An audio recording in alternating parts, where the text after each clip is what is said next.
この番組はご覧のスポンサーの提供でお送りします。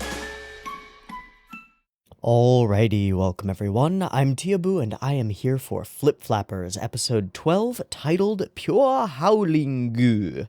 Last week we watched episode 11, titled Pure Storage, and we've got some things to talk about the previous episode for sure, because I've got some thoughts to share with you, and I think they're interesting, and I think you might find them interesting, because I haven't heard anybody else going on this line of thinking, and I think I might be onto something. Okay, so in the previous episode, Pure Storage, episode 11, we started off in the place where we left off in episode 10, which was a pretty crazy place. Kokona having been overtaken by Mimi, all of the amorphous fragments having gathered and blooped into her becoming really powerful, freaking the fuck out at a moment of peak negative emotion, and essentially all of the like layered betrayals, Papika betraying her, the organization's betraying her, grandmother betraying her, everybody betraying her. That opened the door for Mimi to come in, to step in and take control, and that is exactly what she did, and interestingly, it echoes what we find out about the backstory. Before we go any further about episode 11, I do want to say one thing, which is that I think the episode is a little bit messy, and that's after having rewatched it this morning, skimming through little bits and pieces, but mostly rewatching almost the whole episode. I think it's kind of messy. It strikes me as the point where the staff goes, oh shit, we need to transition into endgame, and we have way too many threads, and we don't know how to wrap them all up. So some of them end up losing their momentum and losing any of the effort that we've put into them. The most obvious and most notable of those is the Asclepius cult, built up since the beginning, sort of disposed of without a second thought in episode 11. They're just kind of poof, which, I mean, it serves to show us just how big a threat Mimi Kokona is, but it's a little iffy. And then the actual sequence that we get for it, well, it's dramatic in its shock value. It doesn't super function that well as either like an endgame for the Asclepius cult or really a demonstration of who Mimi is. We get most of that later in the story when we get all the backstory and we kind of understand why she's taking the actions that she's taking. So anyway, let's continue on. We get a bunch of backstory about Mimi and Papika together. The whole shtick with Little Salt growing up into Bigger Salt, Mimi and Papika kind of growing up together as the core of this research organization interested in pure illusions, until they come up with this new technology called Elpis, which is apparently Greek for hope. Okay. It's also the name of a moon in, I feel like Borderlands, I want to say, which is weird. But they create the Elpis machine, which allows them to go deeper into pure illusion, or to go into someone's particular pure illusion. It's meant to be a way of controlling where they end up in the pure illusions, but it kind of backfires because they end up going through one of those deep dark doors again, not knowing what it is for the first time, and find themselves, we assume, inside of the consciousness of Dr. Salt's dad. And as we found out in the Eero episode, when you make changes in that deep layer, things change in reality. Things get messy in reality. Things become problems. People change in ways that you don't necessarily expect, and in this case, Salt's dad loses his fucking mind and becomes absolutely obsessed with the idea of like merging pure illusion and reality and gaining whatever power or control or whatever he thinks that's going to create. It's a big problem. Okay. Now I want to talk about something else. Something more general that's just a thought that has, like, come to me. What is the nature of pure illusion? We've talked about this before, and I've likened pure illusion to a lens or a set of judgments or an internal psychological representation of a person or a real thing in the real world. And the friction that Dr. Salt comes across is the friction of like trying to communicate across different representations of reality, and the friction of trying to interact with realities that you don't actually have a clear picture of in your own head. You just have an image of what reality is or what a person is, and you're not actually interacting with the real complicated person behind them, right? So, an example of this would be the multi-papikas inside the PI Papika land that we see in episode 5. Was it 5 or 6? I don't remember where it was. Um, the multi-papikas, each one of them being one representation of a potential papika. But there's something else that's interesting about them. These representations, they're kind of like, and I've likened them to the allegory of the cave as well. Shadows on the wall, the images that we grasp at that are related to the real objects that are casting the shadows, but are flat and two-dimensional or one-dimensional really, and don't have much to them. Right? They're just shadows on the walls. And in the same way, a lens is flat. Okay, what if pure illusion is flat?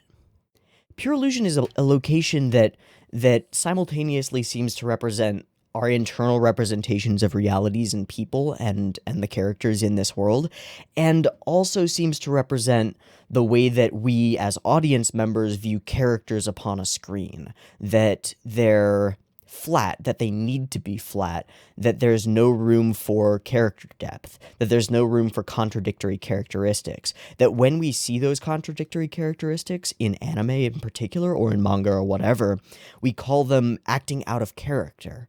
Interestingly, very much like the line at the very end of episode 11 that Yayaka says to Papika, "Don't act out of character." It seems interesting to me. Okay, here's a conjecture. When you enter pure illusion, we know that you are reshaped by the pure illusion to fit it, right? But what happens when you're reshaped is always a destructive process. Always parts of you are lost in order to reshape the individual into something that can be stored within pure illusion, something flat, something two-dimensional.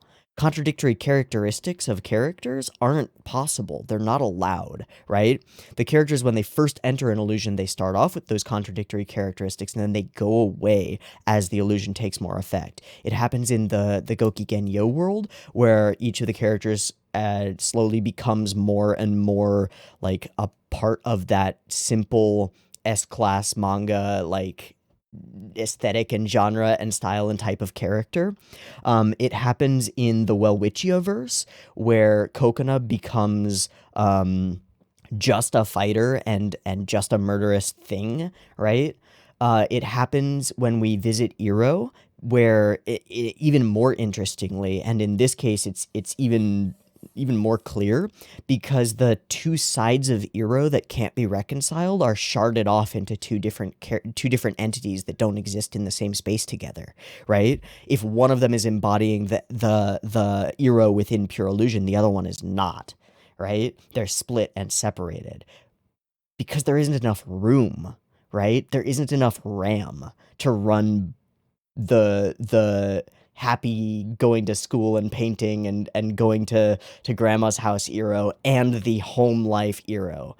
In the same way that a person's brain doesn't necessarily have the capacity to handle both of those people at the same time, but pure illusion is more. It's worse, right? It's like you're running the program that is Iro, but you're running it on a freaking like a Nokia flip phone in terms of processing power and RAM. All you can actually represent is the thinnest, most two-dimensional, 16-bit, like, flat as fuck thing that is Iro. But it's not. It's a representation. And it's a deeply compressed representation. Lossy. And that becomes really important. Okay, what else do we know about pure illusion? We know that contradictory characteristics are necessarily sharded off, that you can retain more of yourself if your emotions are more in tune, right? Like, individually, if you are more driven toward a specific goal and you don't let the PI influence you, you can hold on to more of it. Maybe because you're already compressing the data beforehand, right? You enter into the pure illusion with one specific goal. I will find the amorphous fragment. It can't affect you because it just compresses you down to, I will find the amorphous fragment or something. I don't know. But it seems like on the individual level, unified emotions lead to more power. And that's kind of how we explain away why being a determinator in pure illusion seems to work, right? Being determined and emotionally driven towards something works. Having your individual emotions unified within PI functions. It gives you more power. It enables our characters over and over and over in multiple pure illusions to overcome the obstacles in front of them. But if one driven person is powerful, two driven people who are in sync with their emotions, who are resonating with each other, are even more so, because there's more stuff to work with, right? So then, what about one person who gives up all of their contradictory characteristics in favor of one particular core key goal, and allows pure illusion, consciously allows pure illusion to remove all of the characteristics of her that do not matter toward actually achieving that goal? What does that person look like? Well, it looks like a god, and it looks like Mimi. Okay. So, Mimi, in the dramatic sequence near the middle of the episode, is brought to the maximum level of stress and despair as Kokona is ripped from her by Dr. Salt's crazed father. Maximum stress, maximum negative emotion, one focused goal: protect Kokona no matter what, right? And in doing so, as she screams, she closes her eyes and focuses on that one goal and finds herself in the room. A box, a cage, her cage. But with her focus, those walls fall away, and she finds herself in a complete, vast pure illusion that is completely overtaken by Clovers, her own symbol, meets the other side of her, right? And strikes a devil's bargain. The other side of her being the one that is nothing but the compressed data, nothing but I must save Kokona. I must protect Kokona. Kokona. Protect. With no room for love that doesn't come from stress and fear and anger and being scared, right? No room for that. No room for actually being motherly. No room for being what Kokona needs. Just the need to protect her. So, because that side is so much stronger, the Mimi that was doesn't realize what she's doing when she says yes. When that Mimi asks her, so, switch with me. I'll do it. You want this. I know you want this because I want this and I am part of you. Remove all of the parts of you that aren't me. Let me store them away and I'll handle it. I'll have the power. And so she does. But she loses all of herself by doing so. So, the Mimi that is stored in pure illusion, that is stored within the fragments, because that's what happens. We see Salt wake up on that landscape, and we see a fragment coagulate after the explosion of Mimi. So we can assume that's Mimi's consciousness being stored in there, and it's being compressed down into a crystallization of one facet of Mimi. And there's only room for that one facet of Mimi.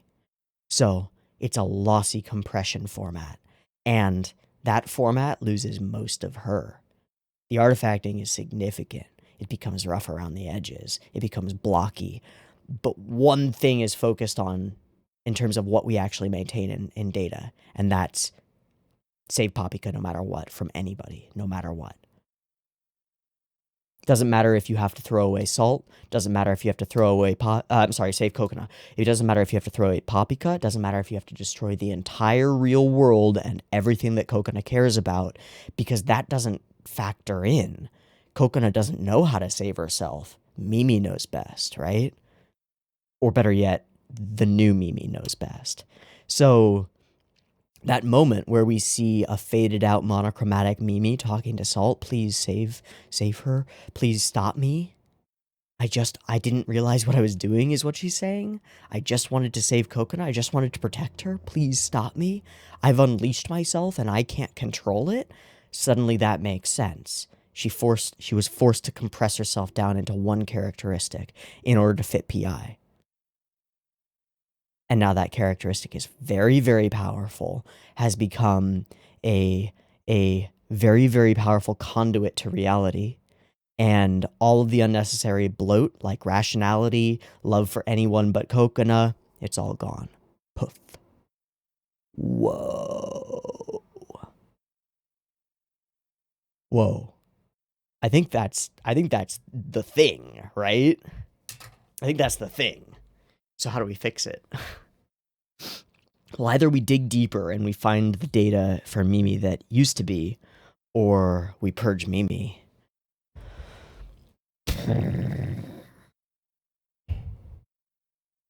Or something. I don't know. Okay, other questions. Still really curious about Papika's aging thing. It's not like the most important thing in the world. It doesn't like we don't necessarily need an explanation for it, but I think one would be kind of nice. Yeah, one could be kind of nice. Other than that, the hell is Salt gonna do? Don't know. What is Mimi gonna do? Don't know. Yayaka and Papika, are they gonna start off with a henshin? I think so. Yikes. Is Yayaka gonna make it? I feel like the expectation at this point would be that Yayaka will die to sacrifice herself for the one true pairing. Like, that would be the way of things, is that the third wheel sacrifices for the OTP. So I feel like she's not gonna die, and she's going to remain as a good friend because, yeah, in your face about actually doing the cliche thing. But I don't know. Okay. I don't know how we're gonna resolve this. I expect that it'll be pretty crazy, though. All right. I've got episode 12 of Flip Flappers up and ready to go. It is called Pure Howling. Oh, right. So howling is feedback and like a microphone in an auditorium. And oddly enough, in the past week, there was a Kaguya-sama episode with a plot point centered around howling. So got that confirmed for myself that the Japanese use howling as feedback in a microphone. What is that going to mean? Is that going to mean like repetition? Or an idea that bounces back and forth between Mimi and the others, or a resonance that causes somebody else to awaken, or I don't know. But at the moment, the world is being overtaken by a cloud of seemingly the snow and stuff from the very, very first Pure Illusion that we went to, the one with the hoarfrosts. So that's a problem. We gotta fix it.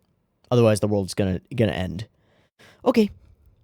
I've got episode 12 up and ready to go. It's sitting at 0 seconds. There will be 2 versions of this reaction. You can find a picture-in-picture version with the video up there, linked in the description, and a timer-based version up on YouTube. If you want to do a singing thing, sync up your own copy with a timer-based version, you're welcome to do so. Just get your copy ready, because the BB timer to count you down will be coming at you now.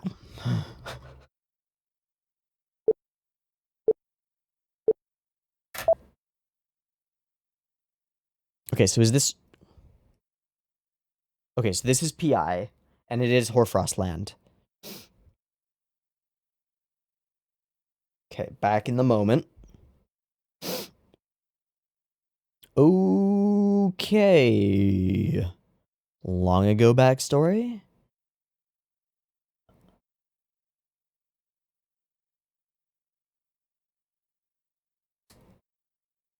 Was that...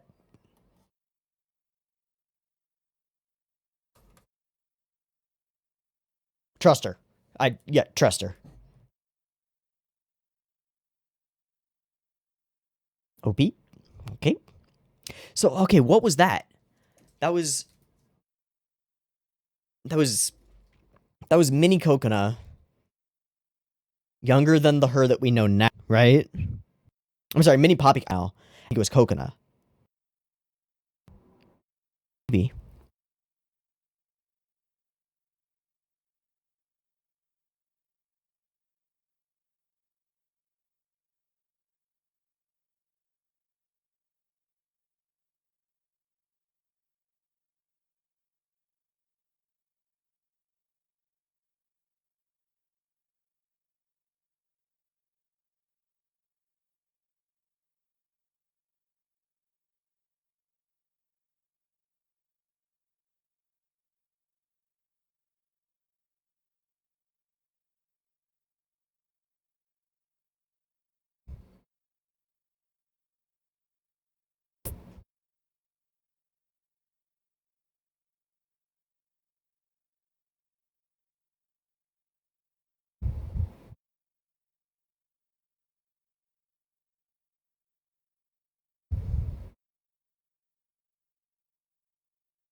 Oh yeah, also, strong implication that Dr. Salt is Kokona's father because their eye color is the same. Forgot to mention that.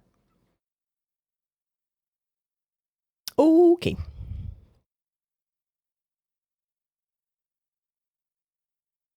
I am...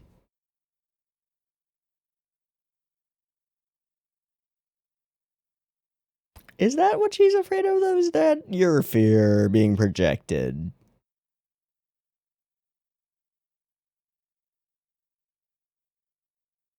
Yeah, you don't need anything else. Oh, boy.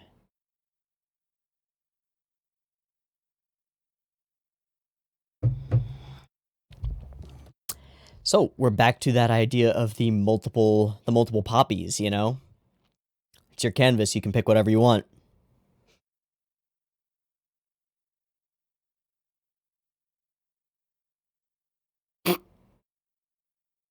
He is real beat up.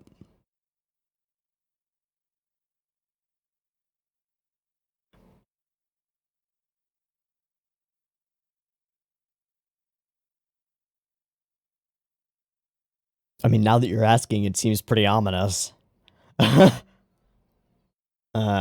He gets his chance. Oh boy. The whole world. Ha. Where are you off to? Yeah. He's going to help us himself?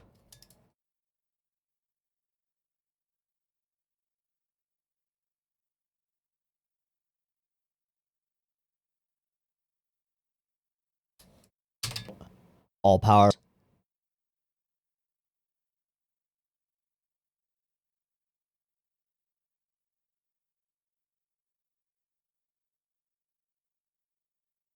She doesn't need friends.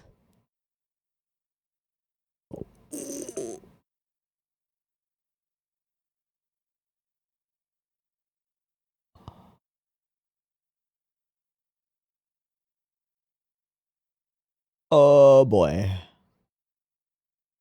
It's kind of like the mute again. Or the Mimi. Oh no. Wait. Isn't this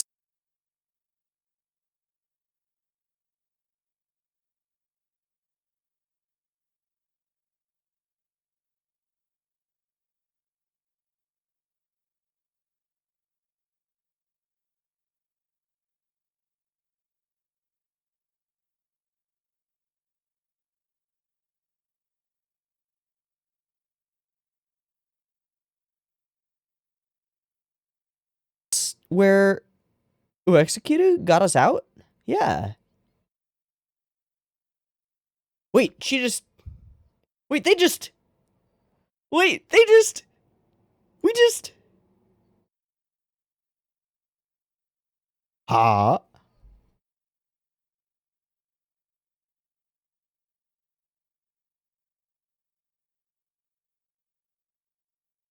Nice. Right. Okay. Ooh. That's new. Nope. That's not new. No jokes. Hell yeah. Oh, hi, Uexecuted. Oh, wait. Because we're inside his... Right? Is this the next one? Yeah, this is the Eero. Right? Kind of. Or the Welwitchia.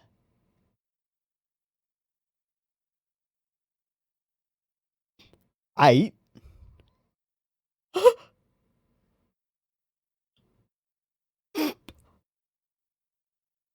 Okay. Oh, he caught her.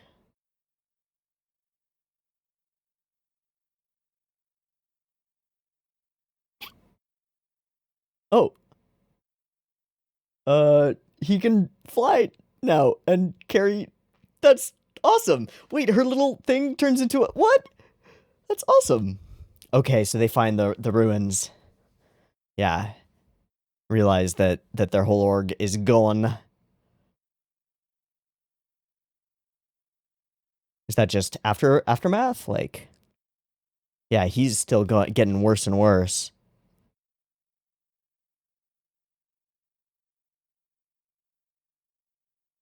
You are not fine, bud.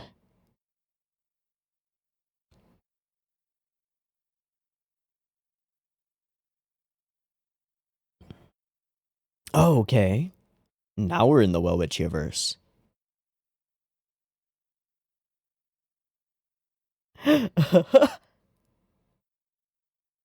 Oh, hello. Yeah, hi. Yeah, it's her. This was a tough one last time.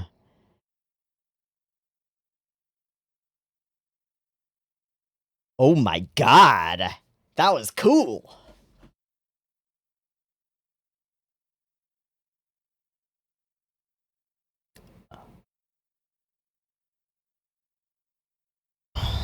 Okay. Uh. Eh. Alright, Yayika, it's up to you. She took her down last time, right? Oh my god.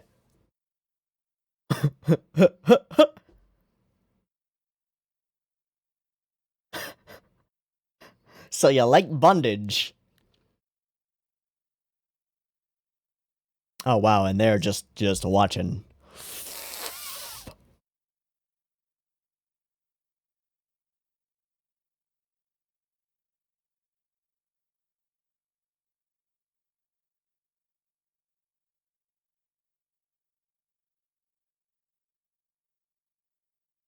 You are mean, Wowitchia. Oh man. Oh. Did she just self-explode? Oh. Trying.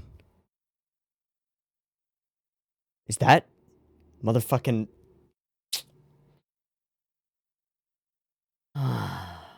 Oh, it's not the leader, it's the second in command guy. Fuck you.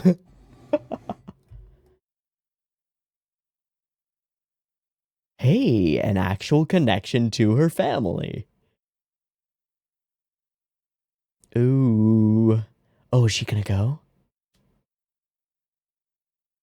Yeah, breaking through even further. Is she gonna go and help Yayika? No, but we just got the big explosion. Oh, she's alive. Sort of. Oh, so is she. Gonna throw it to Papika? Eat it. Takaramono?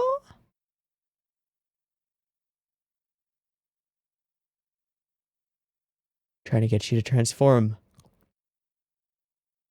What do you cherish most?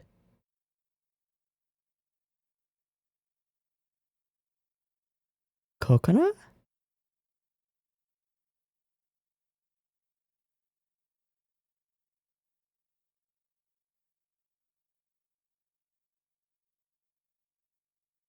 Yeah, my little pendulum between Yayika dead and Yayika alive just went ding. Yayika dead. Now that we're getting the sad backstory from her perspective and the like resolution, she's dead. Unless. Oh. A little bit. Oh.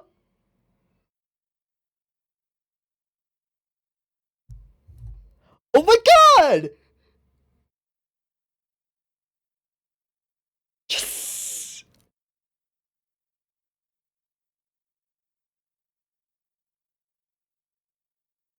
Woo! Woo!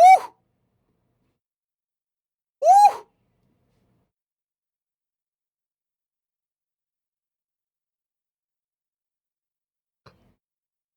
Ow!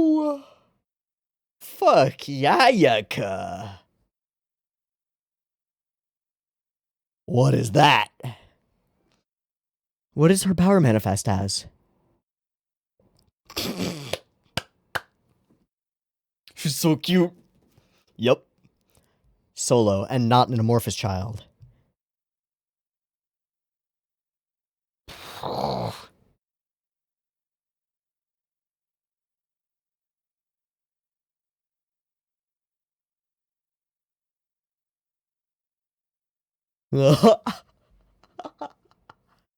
Finding the box.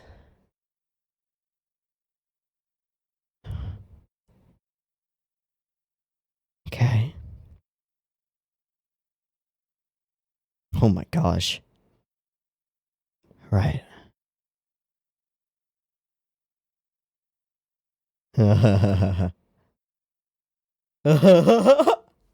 Oh, did you find it? Oh, they're hoarfrosts. Oh no. Okay, maybe not. Maybe that's fine.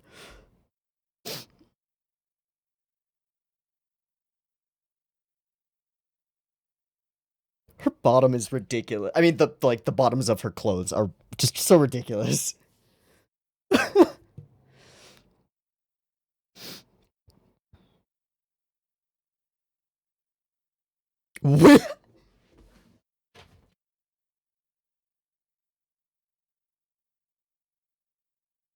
Wait, wait. What? Wait, are we henching Boo?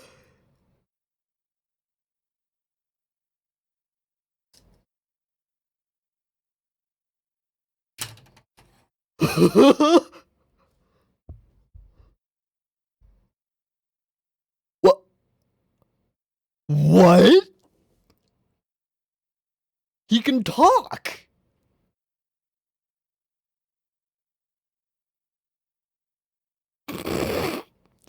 Yeah, by one.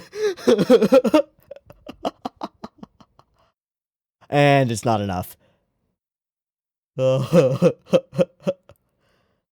Inconceivable. Oh, hey, that's enough though. Got us through. Good job, Buchan. So, Salt is going to control Elpis. Uh-huh. Yeah. Yeah, how dare you speak so?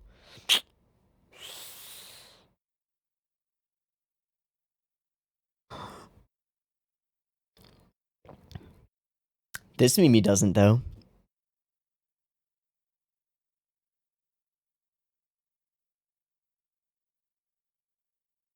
Oh. We're skipping some. Oh, hello. Hi, big boy. Is Pops here? Do we need a robot?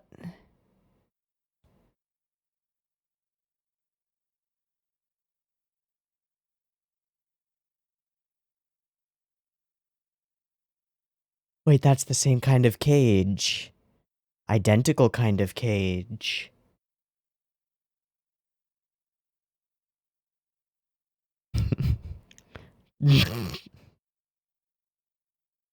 Whoa, that was neat.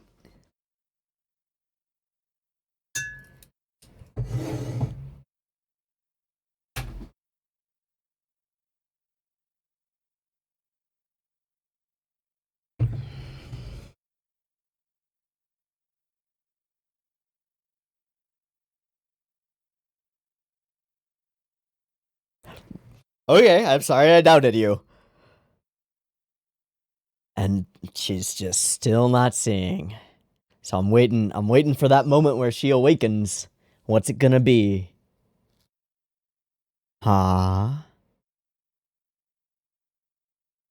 Follow my lead. Detransform? And retransform. Show vulnerability, force it to attack. That was a cool shot. Yayaka. Hey, something got through. Papika. Bingo. And that's bad.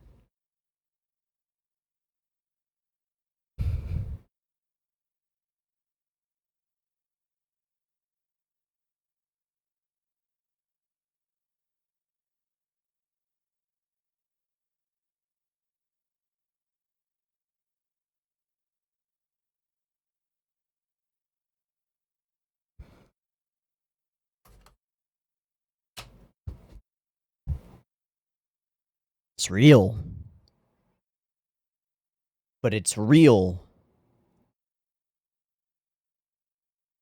Yes, but no.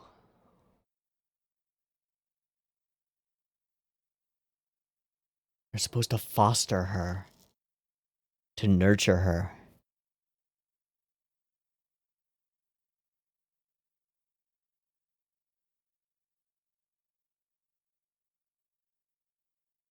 Promise to take care of her. Promise to be her friend.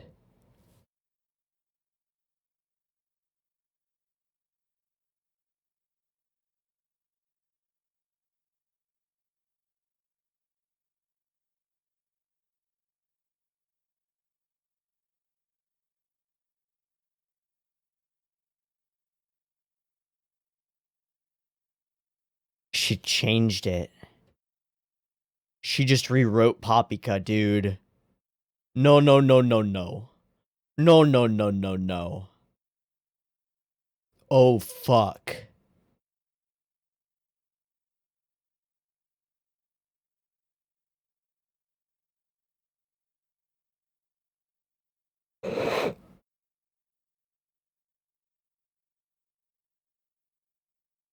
Which one is that? Is that the real Mimi? Is that the real Mimi? It is, it is, it is, it is. That's the real one. She's also confined here.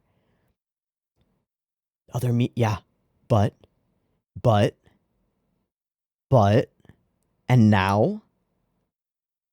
Yeah, but you have made choices.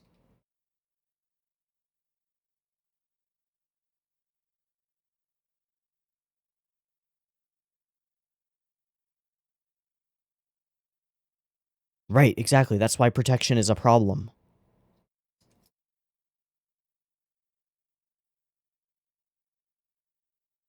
And that's something that she could have never learned.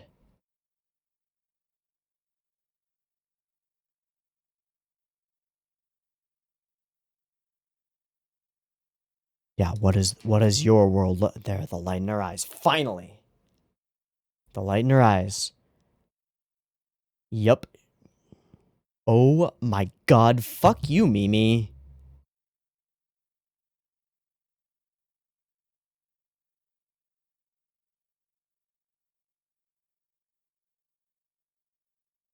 The real one again. The real line. Oh, there it is. There it is. There's the data that was lost. Mimi doesn't have access to it, but Paprika still does. Boom! You wanted to give her that freedom. And something's gonna go horribly wrong. Oh no.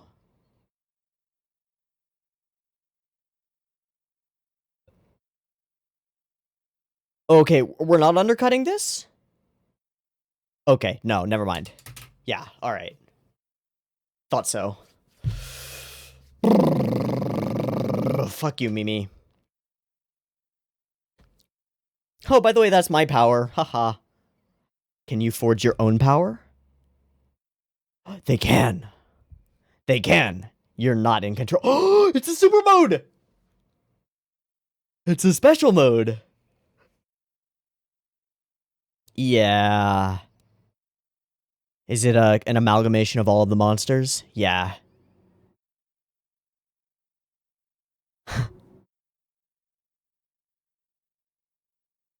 Huh?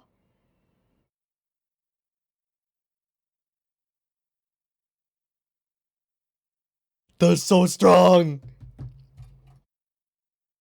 Feedback. Feedback is stronger than the initial signal, right? Yeah. It gets louder.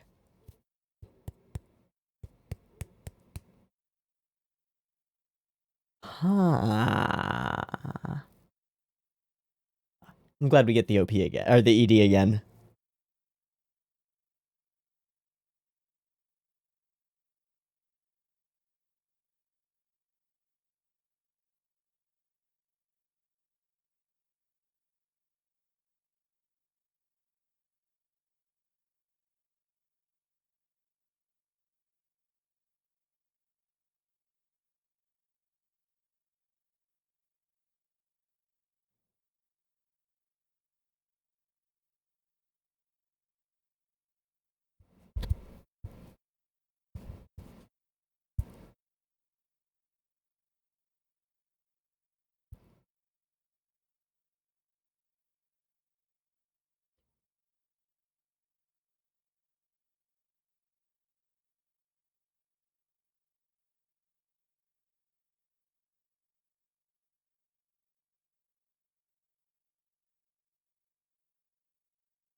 And G-Kite.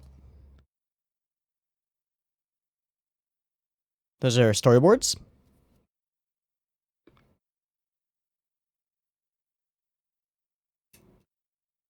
Clear signal. Pure audio, the final output. Right? Right. Right. Okay. So, pure feedback. I wasn't sure what that was going to refer to. I'm still not entirely. But I think it's the loop of feedback of emotions being in unison, right?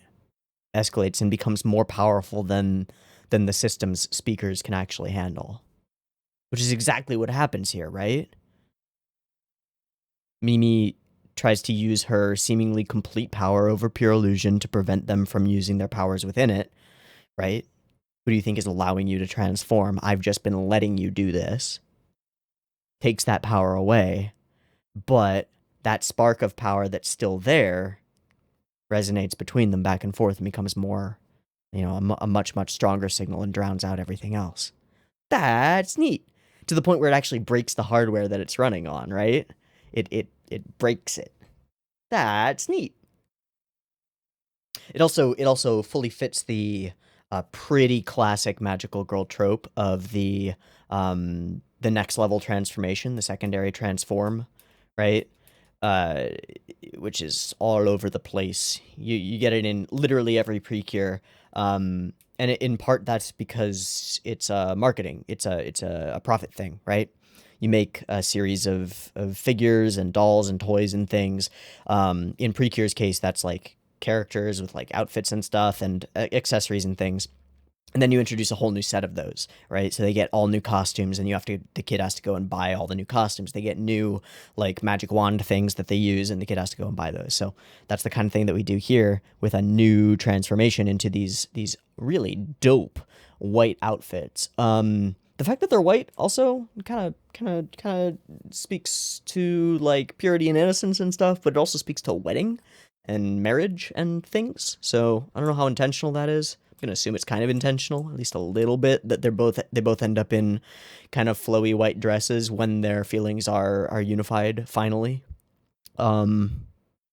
Yeah, something like that. This thing's pretty cool, and this is just fun.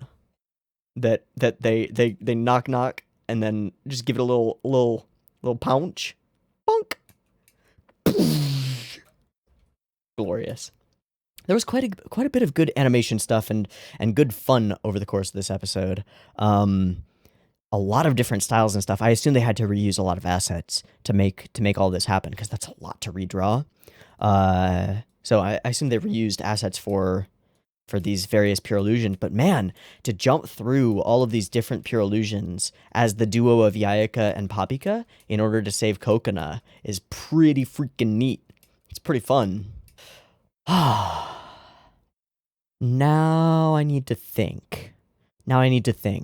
because there's surface level stuff, and then there's how does that fit into my overall understanding of the show, the characters, all of that jazz. What what is the like blatant top level symbolism saying, and what is the underlying subtextual symbolism saying? I gotta think about it. Powers from within, powers from bonds, not from individuals. Can't be taken away from you by a controlling authority. Family is stronger, Toto and Yu. Boo gets to level up, which is fucking awesome, and we'll talk about it, but... And then the contradictory Mimis. One of them locked away. It's a mistake. Yeah, she already has important things. Oh man, this... I really almost wish they had left us with a rewritten Paprika. Because that would be such a downer end to the penultimate episode. I mean, it's super obvious that they'd fix it in the next one. But, man, that's a scary opportunity.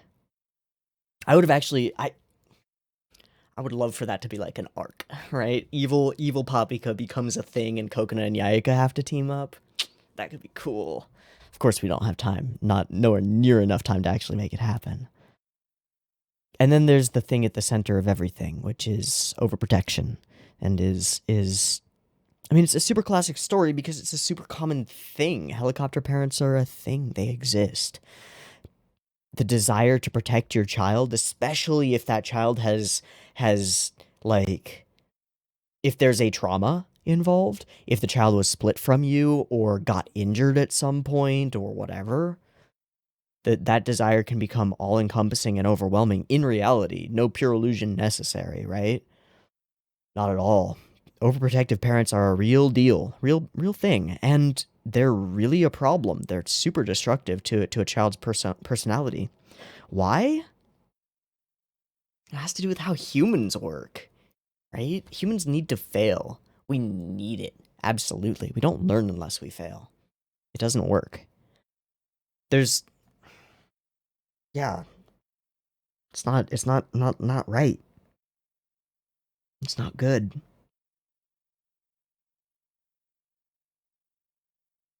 I think that's pretty on the surface, right? It's pretty self-explanatory why being an overprotective parent is a problem. How it can hamstring the development of a child, how it can lead to the kind of uncertainty and fear of failure that Coconut experiences, that actually is the flaw with her, that is the problem that she faces mostly in the show, right? And a part of that has to do with a lack of identity and a difficulty forming that identity, but that in turn comes from an inability to go out and have the experiences that shape an individual's identity, and the inability to go out and like meet people and bounce off of people and form an identity that way. That's how people are made, right? People are created, personalities are created by bouncing off of other people and by being wrong, by failing and learning from it. So Mimi's overprotection led to that, led to the uncertain, indecisive Coconut, and then enables that uncertain, indecisive Coconut, enables her to remain that way. Just be safe. You don't have to worry about anything. You don't have to worry about friends. You don't have to worry about what other people think of you. And there's the one line, you don't have to worry about like figuring out the world on your own, I think, is what it was. Yeah, are you afraid? You're afraid of being taken away from me again. No, you're afraid of her being taken away from you. No matter what happens, we'll never be apart, never again. That's my girl. You don't need to worry about what others think or figure out the world on your own. Right? Okay.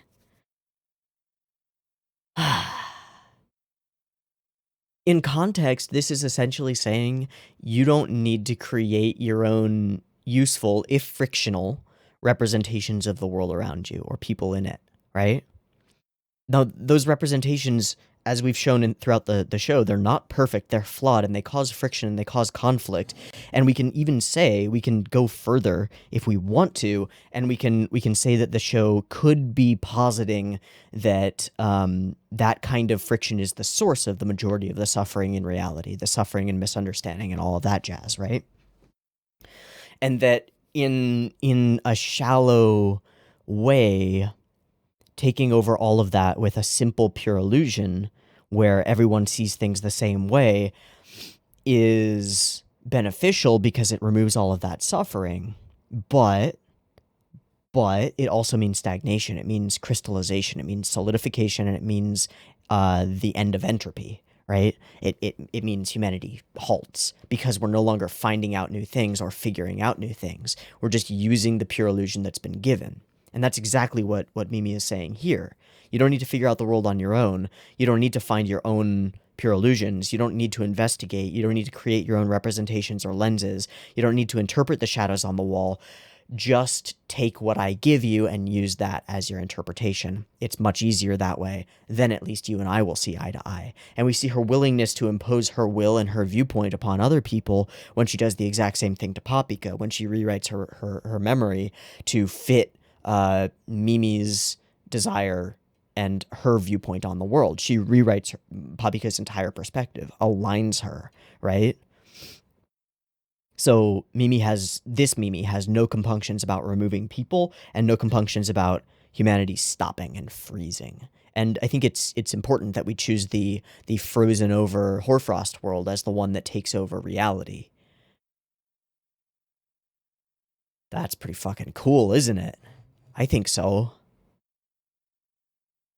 So Yayaka and Papika are pulled into pure illusion by Mimi, and they find themselves in a series of the familiar pure illusions that we've seen before, this time with none of the help that we've seen them have before. There's no Uexukiru, there's no, like, Yayaka and Yuyu and Todo don't show up to save them from Wawichia or to stop that fight. That stuff doesn't happen. It doesn't happen here. They have to do it on their own, because they're not fighting themselves or each other, they're fighting against pure illusion itself. Because Mimi embodies it, right? She essentially is pure illusion, manifest, and is able to manifest it. And they keep transforming using fragments of her power, fragments of an amorphous. The one that Salt held on to.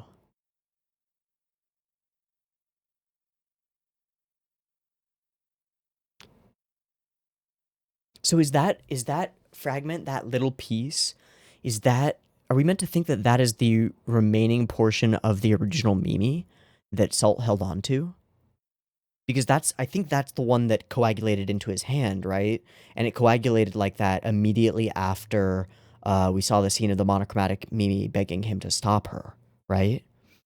So maybe he held on to that one little piece and delivered it unto them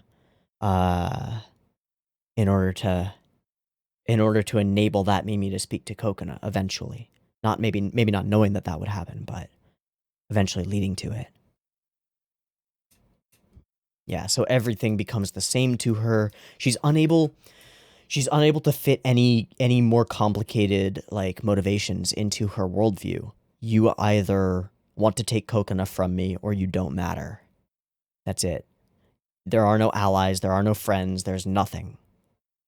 The little interspersed sections of stuff with Salt and Boo and Nyunyu are fucking wonderful.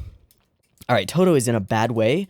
Yuyu is demonstrating some emotional complexity herself. I wonder how much of that has to do with the things currently going on within Pure Illusion and the battle that they're undertaking, and how much of it has to do with, like, just being kind of betrayed by the cult and stuff. I don't know. We get another Wawichia fight, which is pretty neat because Wawichia is a cool animated thing, and the animation that we do for her throughout this is crazy. She is scarier and freakier and deakier than before, and there's a lot more dynamic stuff going on than before. Some really cool shots. Some just awesome stuff all over the place. I like it. And then it gets even crazier, yeah. As she does this, and then they explode outward and actually start fighting. Yeah, they throw you out with the trash. Ugh. And then she explodes herself. Fuck yeah, Yayaka. Also, massive props to Yu for this moment. Hell yeah. Shut the fuck up. That's what Yayaka would say. Screw you. And you're not allowed to transform. So we get this whole moment, and this whole moment reads as the most death flaggiest thing possible. What the hell is she talking about? If this dumb thing can grant wishes, I wish I could see her just one more time. Flash through all the moments of them being happy together. Yayaka's my friend. I wish I could apologize. But then she glows and is powerful. Totally death flags all over the place. But nope. Instead, they're henshin flags. Fuck yeah. Yayaka is probably my favorite of the transformed girls. Everything, all of it. It's all awesome. It's so good. I really like her outfit. It is unique and different and separate from the others. Her hair is the dopest. The green and purple is awesome. And just the way we show her using her power and becoming like beams multiple times like that is fantastic. And this whole sequence just gets so dynamic and so bonkers nutty awesome. Jesus. What even? I love this as a thing. It's almost identical to a particular Precure finishing move. Cure March, I want to say. Cure March finishing move. Machuto.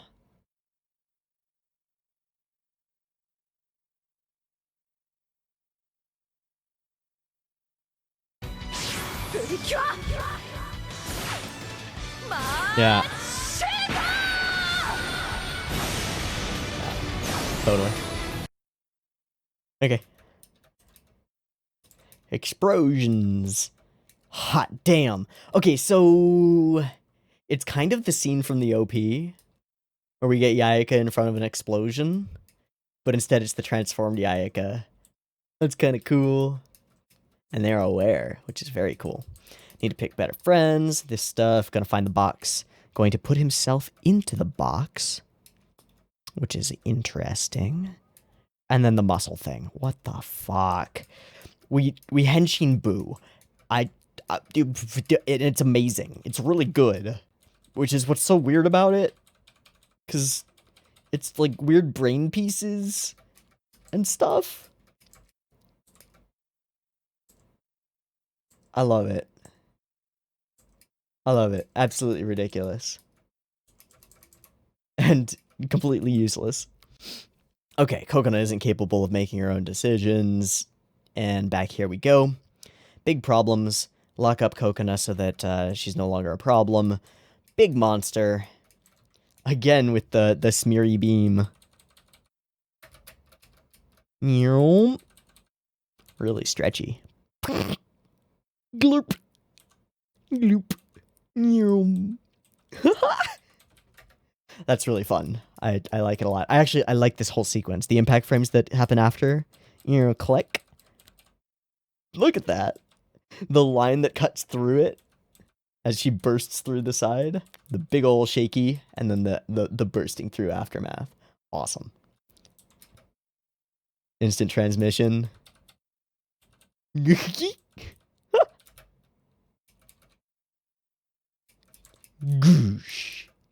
Goosh. And then this is like the weirdest attack, because the momentum of it is just like bloop, blippity bloop, blip, bloop, bloop, bloop. Boom. Explosions. And knocks them way back. Ridiculous. Alright. Push our way through. Shit. Leaves herself vulnerable, takes the hit. Creates an opening.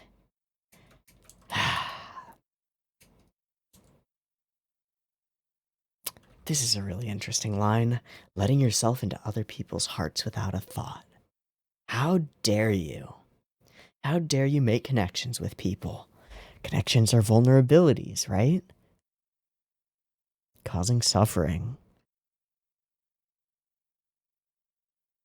No, the opposite.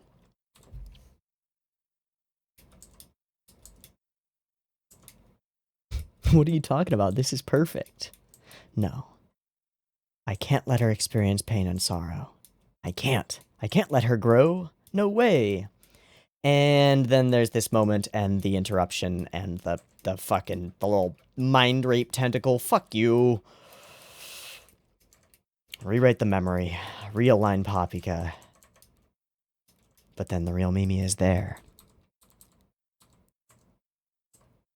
Pulled through.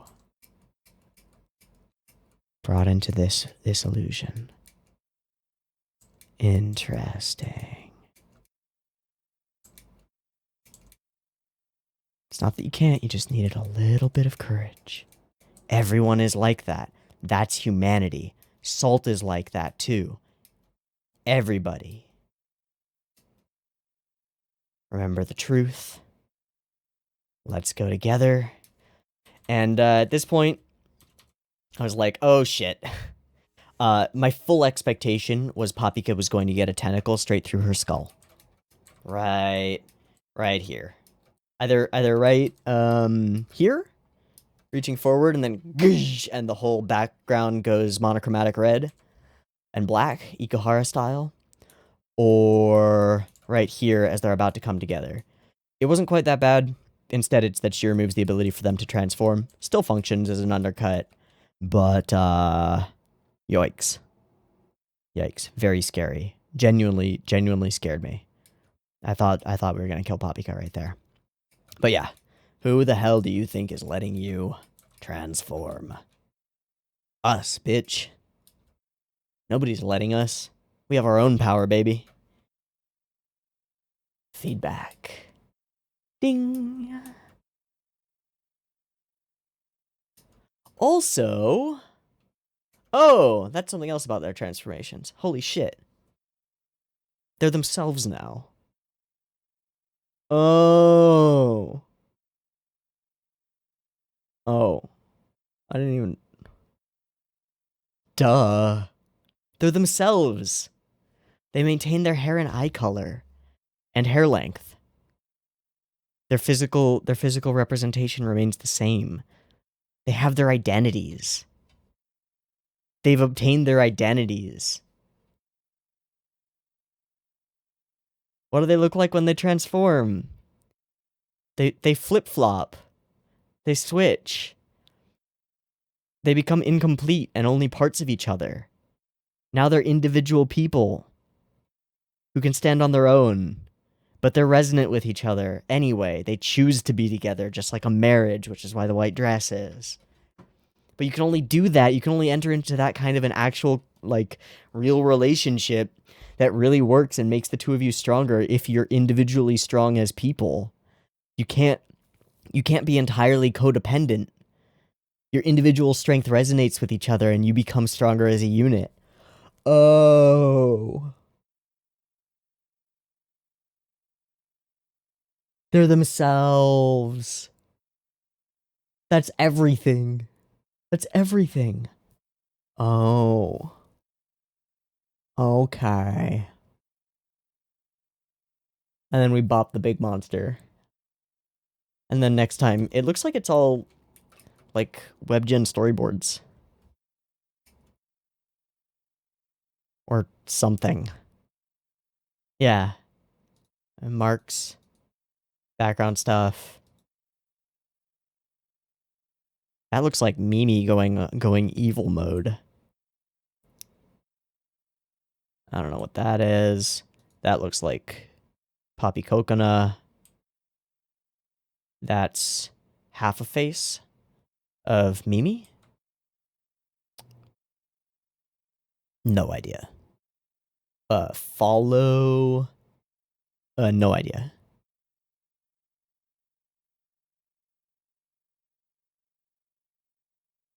These are the, like, sketchiest storyboards that I've ever seen. Oh, there's the rig for stuff. These are actually really cool to look at. Huh, that's generated. That's interesting.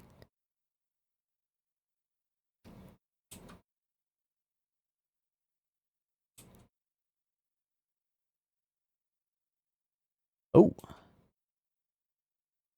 bunch of moments. I'm actually not even certain whether these are moments from next episode or the previous one. It's kind of hard to tell. Okay. I'm gonna let this episode simmer a little bit. I'm also gonna go look at direction and stuff and who made this happen, because I thought this one was pretty cool.